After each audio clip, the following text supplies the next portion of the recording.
Cross belt height వచ్చేసి hooks పట్టే వైపు చూసుకోవాలి. క్రాస్ బెల్ట్ జాయింట్ దగ్గర నుంచి ఇలా టేప్ పెట్టేసుకుని చూసుకోవాలి. చూడండి 2.5 వచ్చింది కదా, 2.5 ఒక 1/2 ఇంచు ఖర్చు కోసం కలుపుకొని 3 ఇంచులకి మార్క్ చేసుకోవాలి. చూడండి 3 ఇంచులకి మార్క్ చేసుకోవాలి. ఇప్పుడు ఫ్రంట్ పార్ట్ తీసుకుని క్రాస్ బెల్ట్ విత్ ఎంత అయితే వస్తుందో ఒకసారి చెక్ చేసుకోవాలి.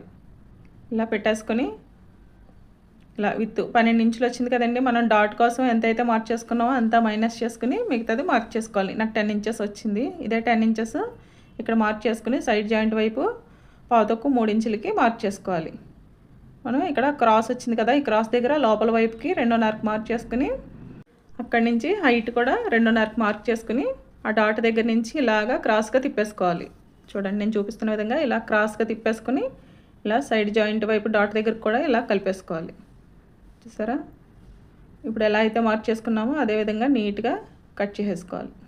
మీకు ఈ వీడియో నచ్చితే లైక్ చేయండి.